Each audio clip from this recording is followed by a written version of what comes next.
Welcome to TEULO, your CPD learning platform. My name is DK, and today we're speaking with Darren Yearsley, Technical Director of Plumbing, Heating, Cooling and Bathroomware Solutions provider, Waterware.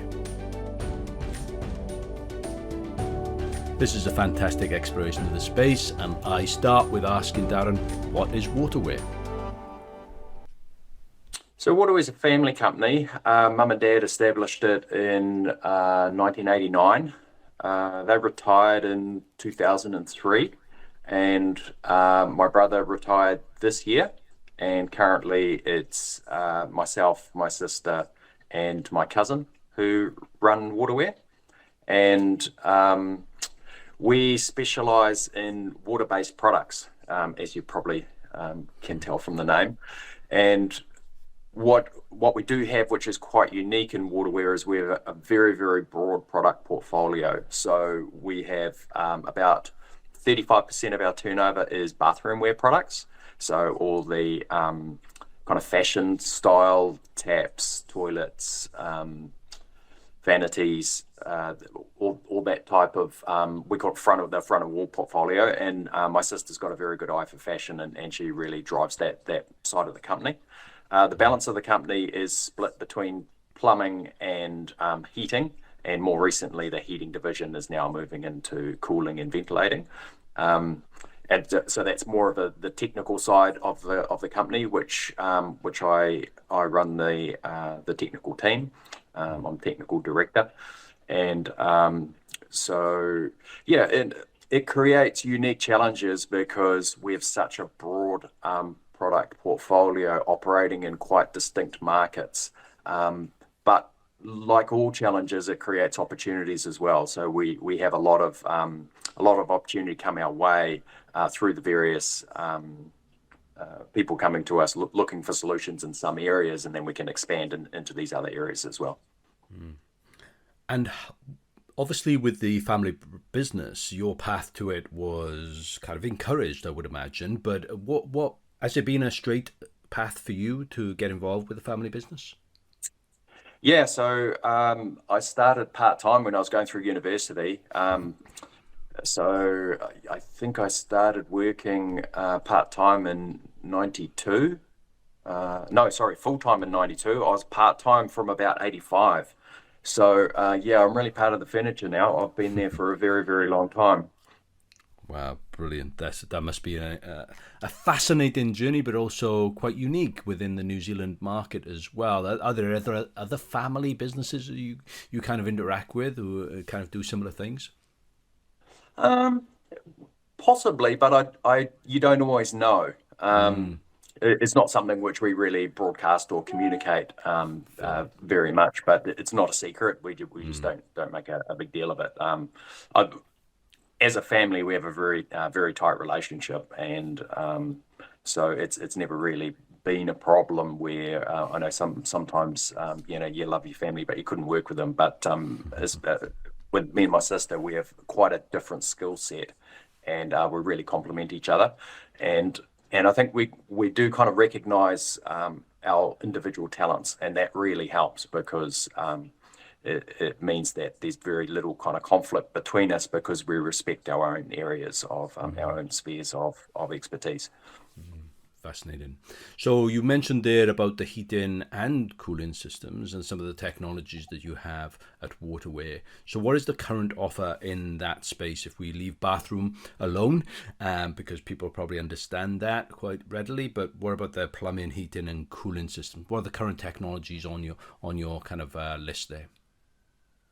Well, just to give you some context around our journey in this space, we started with radiant heating systems in the early 90s, and they were very traditional. So in those days, it was all about boiler technology. Diesel was very cheap, so diesel boilers were very, very popular. There was also gas boilers, and traditionally we were looking at heating houses with either radiators that go on the wall or underfloor heating pipe that goes in the concrete. And we've always been of the opinion and always communicated to the market that radiant heating is superior to air-based heating in terms of comfort. When you heat a house with an air-based system, what you tend to find is you can make it hot, but it's not that easy to make it comfortable for various reasons. I mean, you have the mechanical stress of air blowing on you. You have the noise associated with blowing air. And what you tend to find is you have this Goldilocks zone around the vent. So, if you're under the vent, you're too hot. A meter away, you're just right. And then 2 meters away, you're too cold. Where with a radiant-based system, because it heats up the fabric of the building, it's much more even. It's much more stable. You can uncouple your ventilation needs. So you can ventilate the house separately from heating it. And it's just much easier to deliver comfort. And what's kind of happened in that market since that time, and it's been a long time, I started in the early 90s, and the first really big change was this transition towards renewable appliances. So moving away from gas and diesel and starting to transition to air-to-water heat pump. So an air-to-water heat pump is a type of heat pump which everyone's familiar with, but instead of making hot or cold air, makes hot or cold water. And then we can use that for radiant applications. So we can run it into the floor to heat the building, or we can run it to radiators to heat the building. So that was kind of the first evolution and change which came to the market, was this transitioning out of fossil fuel boiler-based systems and to air-to-water heat pumps. And that kind of started about 10 years ago. And it was indirectly driven from climate change. As a society, we're trying to burn less stuff, and so boilers are really starting to fall out of favor. And an air-to-water heat pump does a pretty good job of using electricity. You have the efficiency factor with a heat pump, so they have a factor called a COP, a coefficient of performance. And if you give an air-to-water heat pump 1 kilowatt worth of electricity, it will return you 4 kilowatts worth of hot water. So this is what this COP, coefficient of performance, is stated as a ratio. So typically you see 4-to-1, 5-to-1, something like that. So in terms of both energy efficiency, 1 kilowatt in, 4 kilowatts out. I mean, it's like black magic. How does that even happen?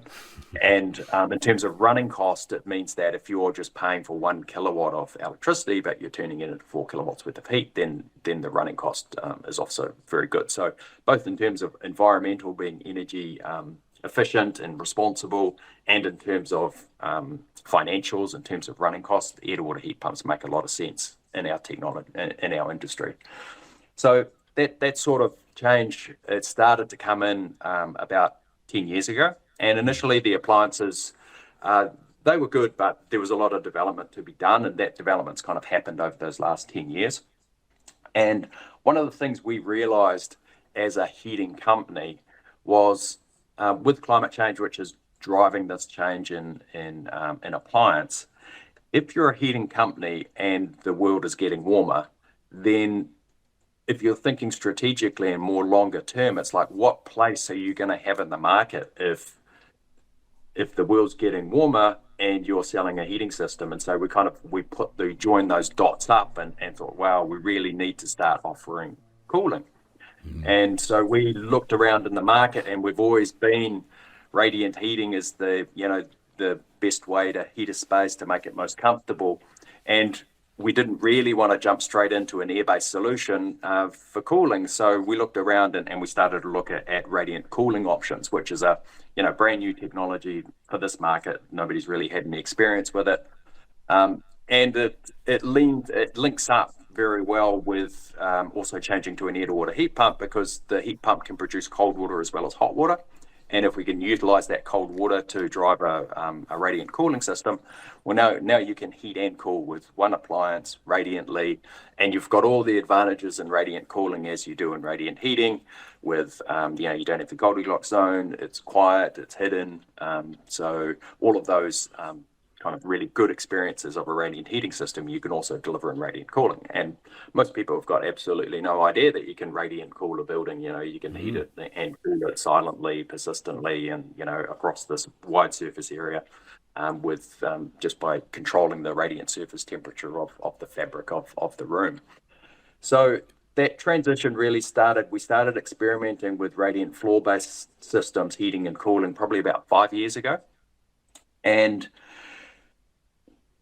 the initial testing was very good, but limited. So one of the issues with a radiant cooling based system is you have to control the dew point. So everyone's familiar with condensation. You take a beer out of the fridge, it immediately starts creating condensation on the outside. And the same will happen in a radiant cooling system. So if you're controlling the floor temperature and you drive it below the radiant dew point, you will start to create condensation. So one of the key things you need to control with, one of the key things you need to control with a radiant cooling system is maintaining the radiant surface temperature above the dew point. And so that's a very, very important thing to roll into the control system. So now the controls in your system really become super important. And to deliver a functional radiant cooling system, that's really one of the key components is this control system to be able to vary the radiant surface temperature relative to what the humidity is. So we started to experiment with radiant cooling, with floor-based systems initially, and the experience which we got out of that was radiant floor systems are good, but they're limited. The maximum amount of power you can deliver realistically is only about 35 to 40 watts per square meter in cooling mode. And there's three main reasons for that with a floor-based system. The first is you've got very high thermal mass, so you can't change the temperature of the floor very quickly. So you can't be super aggressive with the temperature on the floor, because if you have it too close to dew point, the humidity can change faster than you can change the surface temperature. So you're in danger of creating condensation if a thunderstorm rolls in or something like that. The second is a lot of the time, to make the radiant system work well, you don't have an insulator between you and the radiant surface. So if you use wood, carpet, anything like that over the radiant surface, you start to limit the performance. In a heating system, yes, it still limits, but you're not bound by the dew point. So you can keep increasing the water temperature to deliver the amount of power that you need, but you're limited in cooling because you can't drop below the dew point. So that means you can't overcome the insulation factor which you put on top of the slab. So if you've got polished concrete, tiles, maybe even vinyl, then the performance out of the radiant floor system is quite good. But as soon as you start putting engineered wood, carpet over the top, then it really kills the performance significantly. The third limiting factor with a floor-based system is because you're touching the radiant surface, if you drive that too cold, yes, you'll create a strong cooling effect, but you're not actually creating comfort. It kind of feels like you're walking around inside a cold store. So you can't get the floor temperature much below 18 degrees, because if you go below that, yes, you create a cooling effect, but no, you're not creating comfort. So after those experiences, we continued to look around, and we came across a ceiling-based system, which you can heat and cool from the ceiling. And basically what it does is it turns the jib into a radiant surface. So there's a panel that goes behind the jib. You can run hot or cold water to it. If you run hot water, you get a heating effect. If you run cold water, you get a cooling effect. And the advantage that you've got with a ceiling-based system over a floor-based system is, one, it's very low thermal mass. So you can change the radiant surface temperature quite quickly. So you can very rapidly respond to the changing environment, which means you can be much more aggressive in chasing the dew point. So it just increases the power that you can deliver. The second factor is typically ceiling 90% of the time is just going to be jib. So you're always in optimal condition in terms of, sometimes you'll do a wood ceiling and that really kills radiant ceiling performance, but most of the time it's just the jib surface. So it's always in optimal heating or cooling mode. And the third is because you're not touching the ceiling, you can drive that radiant surface temperature down much lower without affecting the comfort at all. So you can operate with a 15-degree ceiling temperature, no problem, and create a really strong cooling effect. So with a ceiling-based system, we can deliver about twice the power that we can with a floor-based system. So floor, we're limited in optimal conditions to about 40 watts a square, and with a ceiling, we can deliver about 80 watts a square. So now you're actually starting to deliver quite a bit of cooling power. But even having said that, there is, depending on your glazing load, there's a lot of rooms which need more than 80 watts a square meter. And so this is why we're now starting to move also into air-based cooling technology. So the idea is you'll do 60 to 100% of your cooling load radiantly if you can with floor or ceiling. And then that balance that you need on those days where you've got high solar gain, you back it up with a fan coil. So it's still a water-based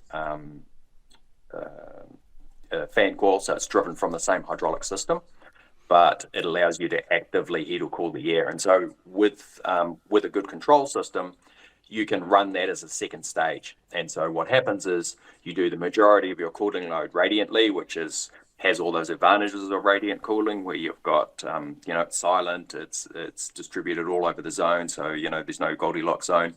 And then as a second stage, you then bring on the fan coil as you start to deviate from the required temperature in the room. So let's say, for instance, your target in the room's 24 degrees, and at the moment it's 26.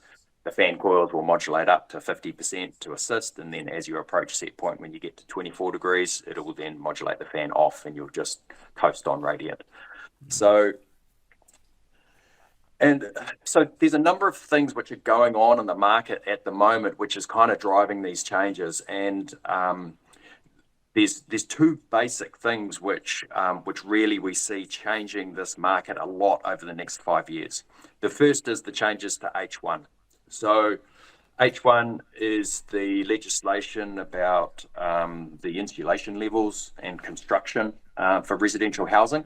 And there's changes which come, I think it's in June or July this year, where they're increasing the level of insulation in the house and they're making it tighter sealed. And realistically, what that's going to do in our industry is the key drivers of comfort are going to become less and less about heating and more about cooling and ventilating. And so that's why we're really starting to develop these technologies to meet the coming need in that market.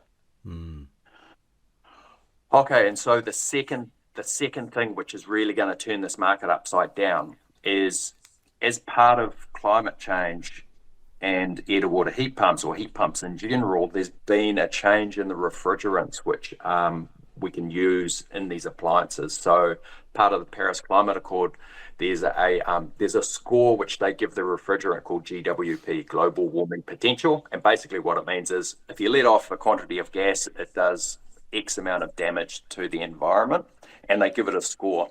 And so the gold standard is CO2, which is 1. And the older refrigerants like R410A is about 2,500 units. So that's kind of the scale which you're operating in. So R32, which is the current kind of gas coming out of the Japanese suppliers, is a score of about 650. And the target to be below, I believe, is 500 units by 2028. So R32 isn't going to comply in the future. And so they're developing all these new refrigerants. And one of the issues with the new refrigerants is a lot of them are flammable. So in high-end residential at the moment, a lot of systems are VRF, where they have an outdoor unit, they bring refrigerant inside the building envelope, and then they have a gas-based fan coil, which then delivers heating and cooling via air, either via ducts or in the zone. With these new refrigerants, which are flammable, you're not going to want to bring that gas inside your building envelope. So a lot of these systems are going to be moved to water-based systems, which are more kind of commercial style, where you have a chiller. And so this is the future which we're preparing for now. And so the appliance which we're promoting is R290, which is the new type of refrigerant. Yes, it's flammable. It's got very, very low GWP, so it's got a GWP of 3, so it's basically inert. And from what we've looked around, I've just got back from ISH in Frankfurt in March, and almost all of the suppliers are starting to adopt this technology. So they're going R290 refrigerant. So the advantage of this system is these heat pumps are what we call monoblock. So the refrigerant is just inside the appliance, and you're basically exporting hot or cold water from the appliance into the building. And then once the water's in the building, then we can use it for a number of jobs.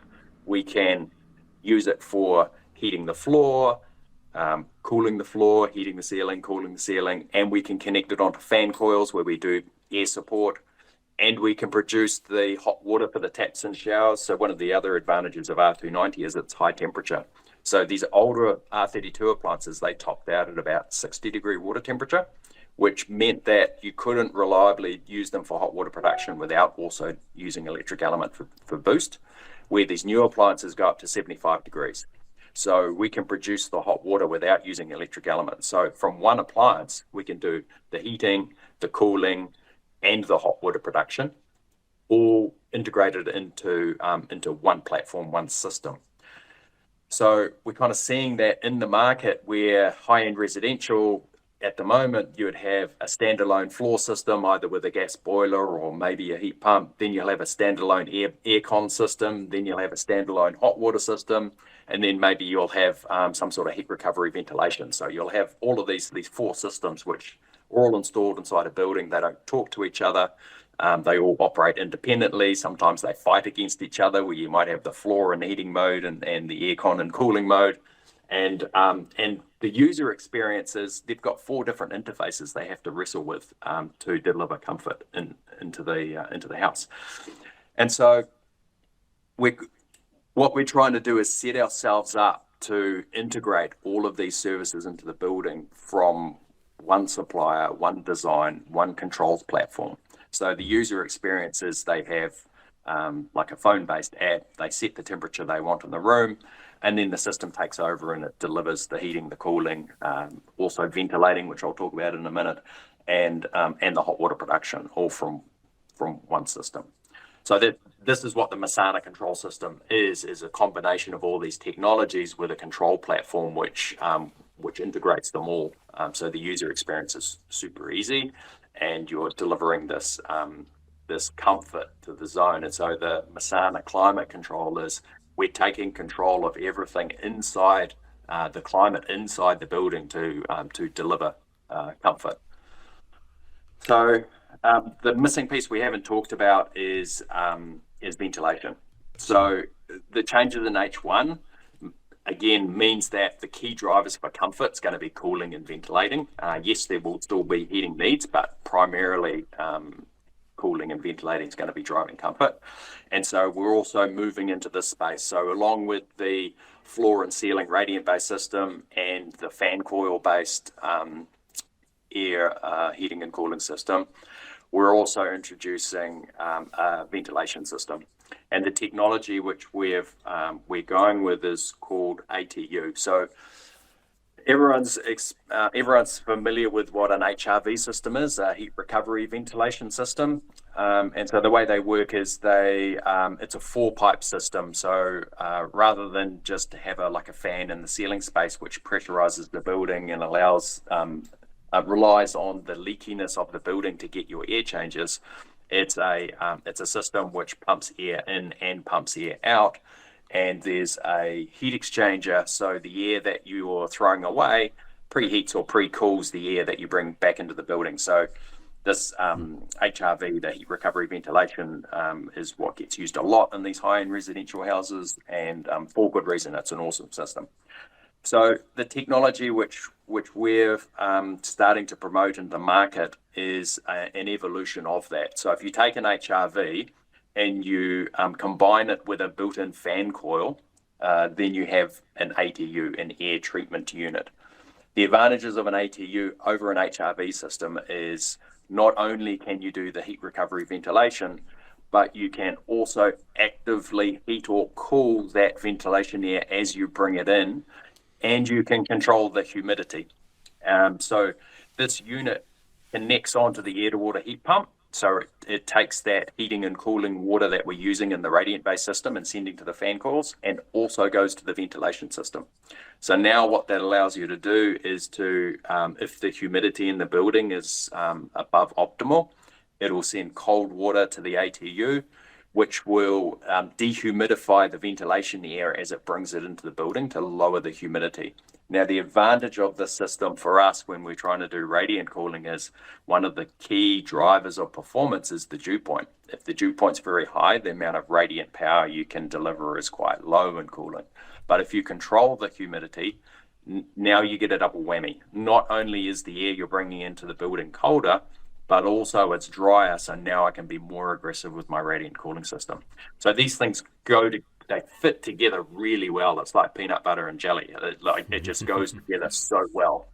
So this really completes the picture where the control system which we're using, it uses this sensor-based approach. It's a platform with a sensor-based approach. So from every room, we're measuring the air temperature, the radiant surface temperature, the humidity, and the VOC, the air quality. And we take those 4 pieces of information, and the control system then drives all of these technologies to deliver the comfort which the customer wants. So if the air quality in the building is good, but the humidity is high, the ATU can move into recycling mode where it doesn't bring in fresh air, it just treats the air inside the building. Then if the VOC in a zone, the air quality goes bad because there's people in there or cooking or whatever, the system will recognize that and then allow fresh air into the building along with dehumidification, cooling, heating. So this kind of integrated platform approach, you really get such a strong synergy between these technologies where it allows you to deliver a level of performance which you can't really achieve with separate systems. And the advantage is that it's not a bespoke custom build. So at the moment, if you wanted to do this and combine these technologies from different suppliers, you would have to have Johnson Controls or someone like this custom build a platform to do this for you. The advantage with the Masana system is that from the ground up, it's designed to do that. And because we're providing all of the components from a portfolio of products which we've got experience with, it talks with them natively. So the air treatment unit and the air-to-water heat pump we talk to with Modbus, so we can drive different set points, we can tune them and set them, the control system can tune them and set them however it likes for optimal efficiency and comfort. And in terms of like actually delivering it, it's not something where you have to custom build and tune as you go. The system's designed to work from the ground up. So it means that delivering this package is much easier. Such a detailed overview of what's going on both in the space that you operate in and what you're offering and how it's going to change the market. And I want to just ask you a question about that market response to it now, because obviously you operate in the New Zealand market. I think Masana's from the US, but how is Waterware then going to assist the installers and the implementation and any commissioning goes wrong with this system? So we have a systems-based approach. It's always been part of our DNA because we have such a broad product portfolio. It allows us to deliver the system. So, the issue with that is really hard to be an expert in everything you do. But on the plus side, it allows you to deliver systems and solutions rather than deliver products. And so we've been following this philosophy for sort of the last, or at least 10 years, probably longer. Some of it's driven just out of necessity because the radiant heating community in New Zealand is not as mature as in other countries. So you need a high level of support. So you need design assistance, you need commissioning assistance, you need troubleshooting assistance. And so we've kind of grown up as a company delivering that level of service to the market. And now this new platform moving into cooling and ventilating is just taking that further. So on the front end, we have a design and QS service. So if we can receive a plan, we have a really good QSing tool where we can turn around within 24 hours and give an estimated install turnkey price with estimated running cost and estimated servicing costs. And then then allows you to qualify the lead about, okay, does that price point represent value for the client? If it does, then you can move into the more engineered design where you do heat loss calculations, ventilating loads, all those sort of things, and then you specifically design the system. And because we're a full range supplier, we're supplying pretty much every component. So it allows us to really deliver a solutions-based approach rather than a product-based approach. So that's at the front end of the market, where with an architect, for instance, they can send us a plan and saying, hey, this is what we want to do here. We can come back and say, all right, that's going to cost X amount to install at a retail level. It's going to be this much per month to operate, and it's going to be this month per year to service it. So then the client can really start to make an informed decision about, these are the level of comfort which we're delivering, and it's at this cost. And then we can, if that price point makes sense, then we can move into the engineered design phase, where we actually fully design the system and select every nut and bolt. Then it goes out to the market. The installer will then price that back to the client as a quote, so you get a full installed cost. We don't sell direct to the market. We sell through the channel, but what we like to do is kind of create these realistic retail costs, so the client can make an informed decision. And sometimes what you'll find is that what the client's dream isn't realistic in terms of cost, but once they start wrestling with the options, then you can bring it back to a price point which creates value for them. And so you have a little bit of to and froing about actually changing the capability of the system. It's like, okay, I can't afford to do like a full mechanical ventilation, heating, cooling, ventilating system, but maybe I can just do floor in this area, and then I'll just do ceiling in this area, and maybe some radiators here. And so you can kind of tune the offer to hit that value proposition of this price point with this level of performance. Once that's done, then it can go out to market and tender. That'll come back with installed costs. And then on the back side, we have on-site commissioning and troubleshooting support. So we have a dedicated person who travels to site to assist the installer, normally a couple of visits per job, where they'll come out before the pre-line, make sure everything looks good. Then they'll come out during final commissioning to start the system up. So that's on site. We actually have a person who travels to the jobs to do these in these bigger, more complicated jobs, and we've got a team of 5 engineers who are available for phone support as well. So what we're trying to do is create this wraparound service where we're right at the start, where we're doing the QSing and the design, and then we're at the back during delivery. So we think it's necessary. This high-end residential space, you have demanding clients, they're paying a lot of money, and they deserve to have like a functional product out the other side. And there's lots of opportunities to do things wrong, and you can't beat experience. And so if you've got someone who's seen a lot of systems, over their period, they've commissioned many systems, they start to develop a high level of experience, and they can see problems before they occur and correct them. So that's the philosophy, that's the approach we're taking to this high-end residential market. So we're doing that for the high-end residential heating, cooling, hot water production, and we have the same service also for a renewable hot water system we do for multi-tenant residential. So same air to water heat pumps, but producing hot water for apartment buildings and things like that, which we offset with solar PV.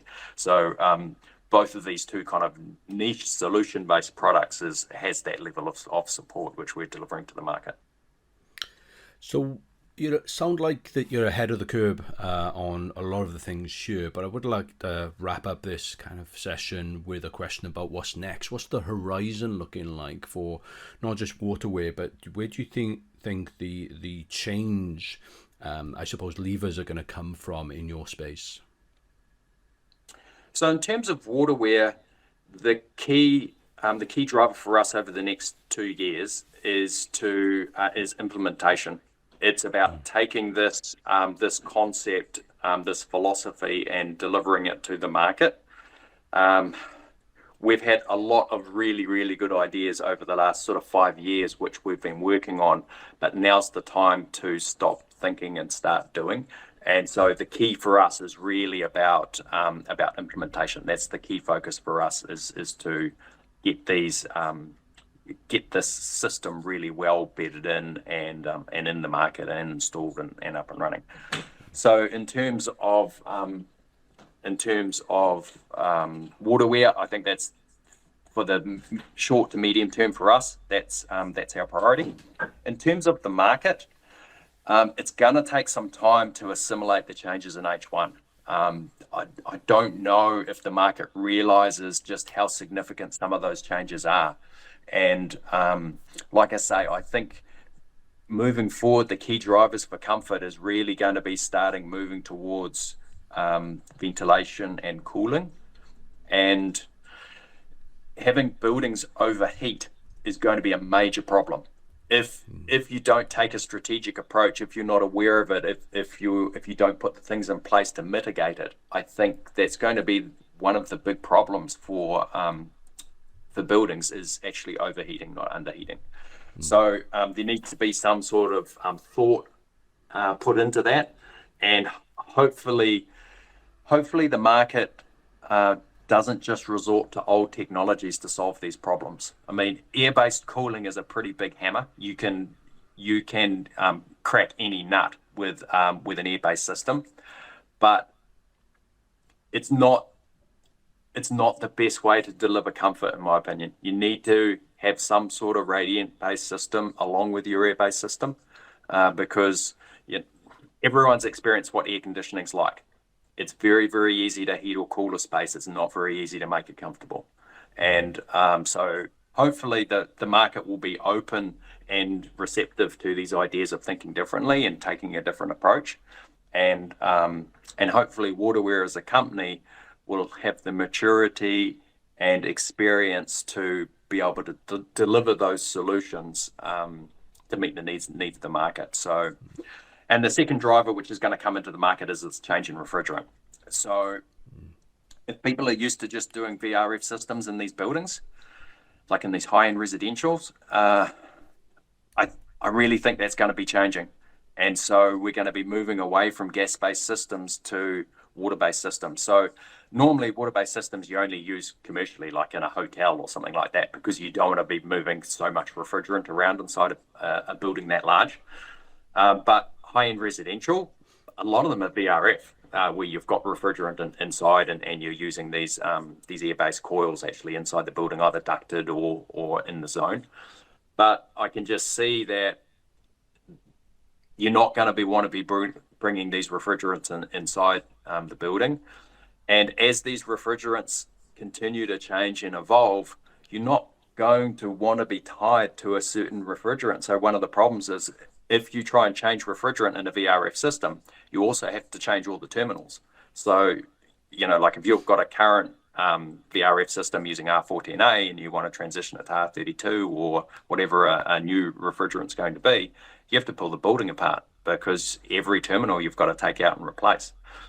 So the advantage of a water-based system is you can change the engine without changing anything inside the house because it's just hot or cold water which you're running through. So it doesn't matter whether you produce that, doesn't matter what appliance you use to produce that hot or cold water, the rest of the system's compatible. So hopefully the market comes up to speed, starts thinking in these terms, and we move to this more water-based approach for heating and cooling. I mean, obviously, Waterware is interested in selling water-based technologies, and so it's really a massive opportunity for us to move into this market to become experts in this space, and it's a massive opportunity for our customer base. Like at the moment, we're dealing with plumbers and mechanical heating engineers who do radiators and underfloor heating, and they're competing against refrigeration engineers who do air-based heating and cooling systems. Well, if it's going to move to a full water-based platform, well, that's very much in their wheelhouse. And so it's a massive opportunity for them to now start moving into these high-end residential spaces with water-based solutions rather than refrigerant-based solutions. Fascinating. Thank you for that. Now, how can people find out more about you and how to connect with Waterware? Where do you send them to? Just our Waterware website. There's it's reasonably comprehensive. All our contact details are on there. I'm on LinkedIn and stuff. I'm not much of a social media person, so I don't really use any of these things, but yeah, they're all on there. Brilliant. Well, Darren, really want to thank you for your time, your insights. It's such detailed kind of exploration of both the space and what you offer in there and what's coming up as well. So really appreciate it. Thank you from the TEULO community. You're welcome. Thank you for listening to this podcast brought to you by TEULO, your CPT learning platform.